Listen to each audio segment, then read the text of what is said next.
Are truck accidents different than car accidents? Of course they're different. Trucks are bigger. They have to work through narrower spaces. They travel generally at faster speeds because they're always on the freeway. And people don't like them. Trucks, trucking companies, and truck drivers are governed by lots of regulations. Regulations you can't even imagine. How much sleep the trucker got, how many jobs he's had in a row, how many miles he's traveled, how many hours he's spent on the road.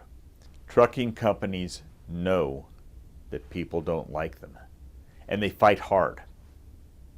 So if you're a lawyer and you have a lawsuit against a trucking company, it's really important to do a couple things. Number one, you've got to document all of your client's injuries. If I'm representing you, I'm going to let that trucking company know about every medical bill you've had, every time you've cried, every time you've gone to the doctor, every time you've had to pay money because of this accident. It's important to let them know that because they need to know how big the damages are. Now, that much is true of every case. But here's the thing that's especially important with trucking companies.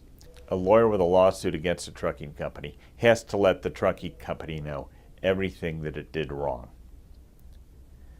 How do you do this? You go out to the scene of the accident. You go out with an expert. You take measurements. You let them know. You look up every regulation that applied to the case. You look up every regulation that applied to the truck. Why is all this important? Number one, like I said, the trucking company is sensitive to the fact that it knows people don't like it. Number two, if you can build a case for punitive damages, you can get a lot more money for your client. I've had a lot of lawsuits against trucks. You have to do a lot more investigating, you have to learn a lot more rules, and you have to work harder. But if you do all these things, in the end, you'll be rewarded. Why do I do this? To put you back to where you were before the accident. That's the only way it can be done.